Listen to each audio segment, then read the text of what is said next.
It was a fateful day in Rockaway, Queens on July 28, 2007. Police officers and paramedics were summoned to a third-floor apartment. What they discovered was a horrifying scene. 55-year-old Eric Goodridge lay lifeless on the floor, handcuffed, his mouth stuffed with a towel sealed by duct tape. But while still engulfed in the confusion of the cause of Eric's death, the real shocker dropped in. They realized that his penis had been severed.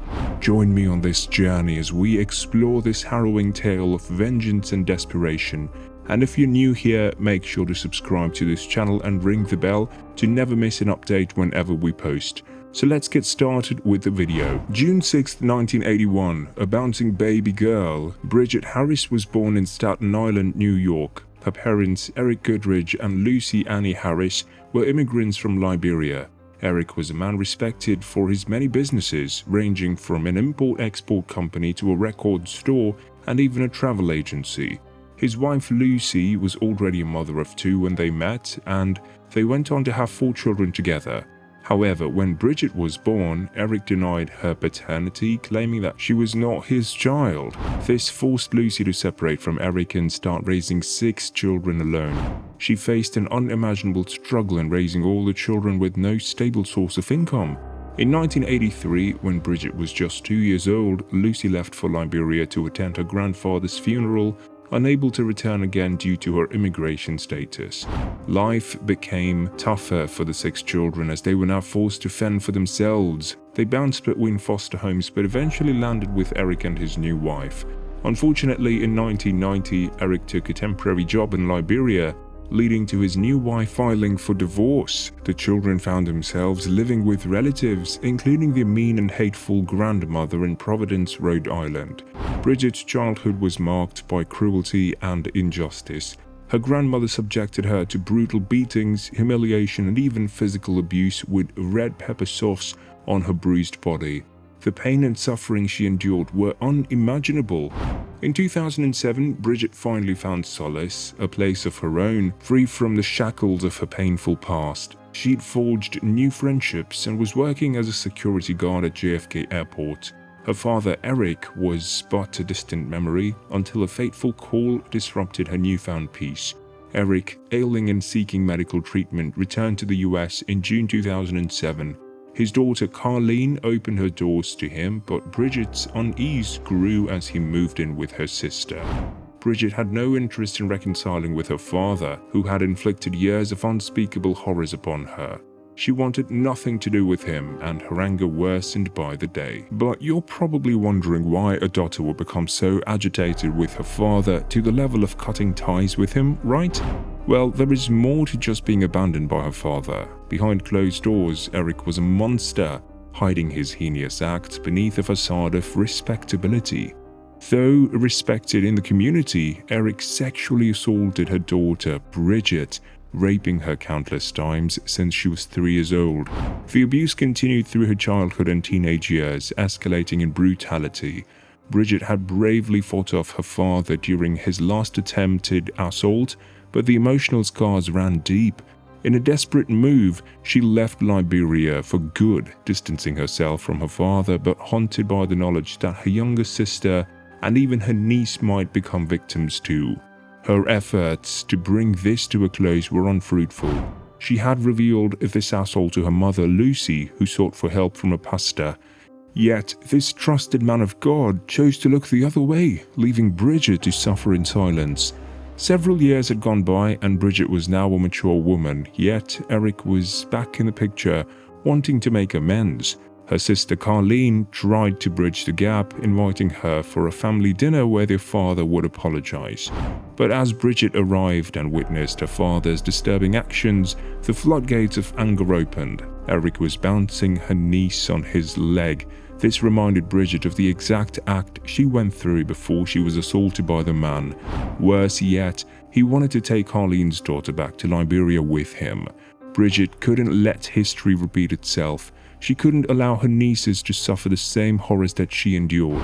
A fierce argument ensued, but Carlene couldn't understand the darkness that lurked behind her father's facade. Haunted by flashbacks of her own torment and fueled by a burning need to protect her family, Bridget knew that her father had to be stopped. She knew she was the only one who could stop this pedophile man, even though the statute of limitations had thwarted her pursuit of justice. She found inspiration in the infamous case of Lorena Bobbitt, a woman who chopped off the penis of her abusive husband. 3 days before her confrontation with Eric, Bridget set up a camcorder, recording her thoughts and motivations. She knew she had to act to protect the innocent and to tell her story.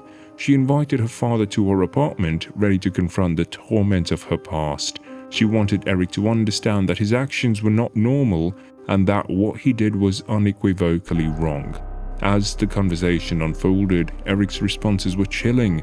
He nonchalantly dismissed Bridget's memories, downplaying the assault that he had committed against her. His callous tone and refusal to acknowledge the atrocities he had committed only fueled Bridget's determination to protect her family.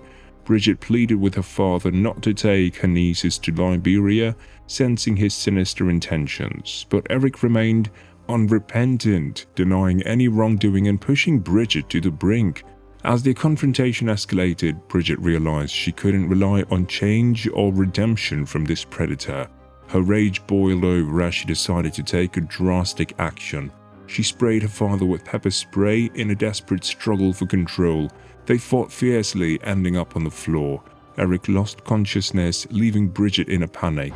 But Bridget settled for a chilling resolve. She gagged him with a towel and duct tape, and in a desperate act to ensure her father's reign of terror would end, Bridget used scissors and scalpels to sever his penis, forever robbing him of the ability to harm innocent girls. Fearful of her father's organ being reattached, she decided to burn it on the stove. After accomplishing her mission, Bridget packed her backpack with the tools of her desperate act: scalpels, pepper spray, scissors, and pills. She left the apartment and dialed 911 to call the police. Without providing details, she hung up the call. Police and paramedics arrived at the scene, but it was too late for Eric. The autopsy revealed a shocking truth. Eric's cause of death was asphyxiation. He had been gagged with a towel and duct tape, which cut off his airway. But to their surprise, his penis was missing. Police discovered 2 notes at the crime scene. One read, "He wrecked my life," while the other said, "At first I blamed myself, but I now know it's not my fault." These haunting messages left a trail of questions, and so to understand the whole story behind the old man's death, 911 dispatchers reached out to Bridget, urging her to come to the police station. She agreed but didn't show up. Instead, she walked toward the boardwalk pier and disposed of the severed organ. But before turning herself in, Bridget made a desperate call to her sister Carlene, revealing what she had done. Carlene rushed to meet her, finding Bridget covered in blood and in a daze. Carlene immediately dialed 911 as Bridget's life hung in the balance. Bridget was admitted to the psychiatric ward in Richmond University Medical Center for 3 weeks before being placed under arrest. In the wake of these horrifying events, family members publicly disputed claims of abuse and distanced themselves from Bridget and her sympathizers. 2 years after her arraignment for second-degree murder, Bridget faced her trial in September 2009. Testifying in her own defense, she revealed her research on the infamous 1993 castration case of John and Lorena Bobbitt, which inspired her. Bridget argued that her motive wasn't revenge, but a desperate attempt to disarm her father, Eric, to protect her nieces. She feared that he would take them to Liberia and subject them to the horrors she endured. However, prosecutors held a different view, asserting that Bridget's actions displayed premeditation. On September 30th, 2009, the jury delivered a verdict that surprised many. Bridget was found guilty of the lesser-included offense of second-degree manslaughter. Despite the 7 jurors pleading for leniency and no more jail time for Bridget, the judge sentenced Bridget to a maximum of 5 to 15 years in prison. After serving 3 years, Bridget was released on parole in August 2012.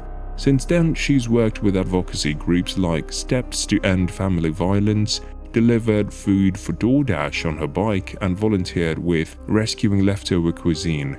However, since then, the community has never restored trust in her. So there you have it guys. If you enjoyed watching this video, please leave a like and subscribe to this channel for more intriguing content like this. Thanks for watching.